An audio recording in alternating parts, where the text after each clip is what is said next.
On dit souvent que savoir, c'est pouvoir. Mais qu'est-ce qui se passe quand ce pouvoir, celui de l'information, est utilisé à la fois pour bâtir des empires financiers et pour renforcer la démocratie? Aujourd'hui, on plonge dans les coulisses de ce jeu d'influence. Alors voilà la question.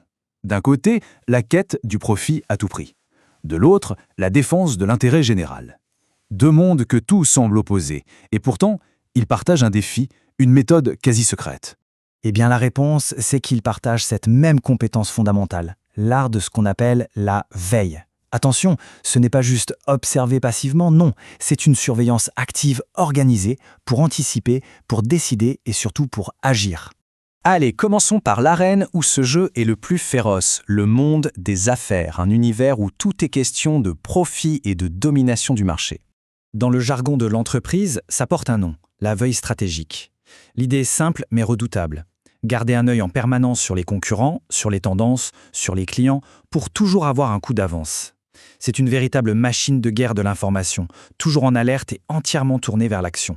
Et pour transformer cette information en profit, les entreprises déploient un véritable arsenal psychologique. Elles vont jouer sur des leviers comme la rareté pour créer le désir, l'autorité pour inspirer confiance, ou encore l'urgence pour forcer la décision. Chaque bribe d'infos collectées est transformée en une tactique pour nous influencer. Et soyons clairs, la finalité est agressive et très lucrative. Le but ultime, c'est de créer une machine à vendre, un système optimisé où chaque information sert un seul et unique objectif, augmenter le chiffre d'affaires. Bref, transformer l'attention en cash. Tout ça suit un cycle, une mécanique parfaitement huilée qui tourne en boucle. D'abord, on définit un objectif, ensuite on collecte les données, puis on analyse pour repérer les failles et les opportunités, et enfin on agit. Et puis on recommence, sans cesse, pour affiner la stratégie et garder une longueur d'avance. C'est ici que ça devient vraiment intéressant.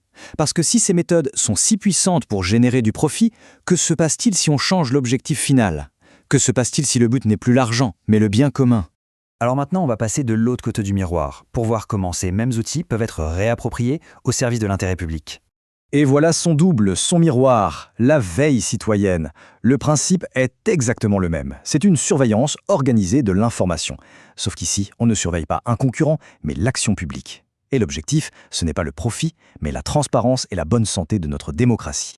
Les méthodes se ressemblent, c'est vrai, mais les finalités sont aux antipodes. D'un côté, un pouvoir concentré pour des intérêts privés. De l'autre, un pouvoir distribué pour l'intérêt collectif. C'est le même jeu, oui, mais avec des règles et un enjeu qui sont radicalement différents. Et attention, tout ça, ce n'est pas juste de la théorie. Loin de là. Partout dans le monde, des chiens de garde citoyens mettent déjà ces principes en pratique, avec des résultats parfois incroyables. Il suffit de regarder quelques exemples pour s'en convaincre. C'est concret et c'est hyper puissant.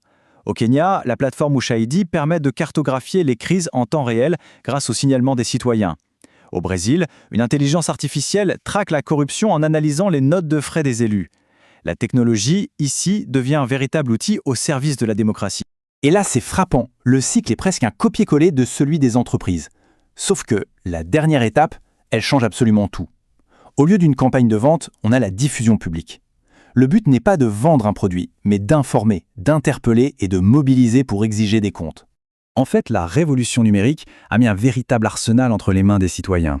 Des portails de données ouvertes, les plateformes collaboratives, les outils pour visualiser l'information, des capacités d'analyse qui étaient avant réservées à une petite élite sont maintenant à la portée de tous. Alors quand on met tout ça bout à bout, quand les citoyens s'emparent de cet arsenal de manière collective et organisée, eh bien, ça ne change pas seulement les règles du jeu, ça crée un pouvoir complètement nouveau. Un pouvoir qu'on commence à appeler le cinquième pouvoir. Juste après le législatif, l'exécutif, le judiciaire et la presse, un nouveau contre-pouvoir émerge, celui des citoyens vigilants, armés des outils numériques pour surveiller et influencer l'action publique. Et ce qui le rend si spécial, c'est que, contrairement aux institutions traditionnelles, ce pouvoir est diffus, il est agile et il tire sa légitimité directement du peuple qu'il sert. Il n'a pas de centre unique, ce qui le rend incroyablement résilient et très difficile à museler. Finalement, tout ça nous ramène à une citation très connue qui résume parfaitement l'idée. La veille citoyenne, ce n'est pas une invention du XXIe siècle, c'est juste l'expression moderne d'un principe démocratique intemporel. C'est l'incarnation de cette vigilance indispensable à l'ère du numérique. Ce qui nous amène à une question pour conclure. Une question qui transforme ce concept en une réflexion plus personnelle. L'information est un pouvoir. Et aujourd'hui, une partie de ce pouvoir est à la portée de chacun. La vraie question est donc, qu'allons-nous choisir d'en faire collectivement ?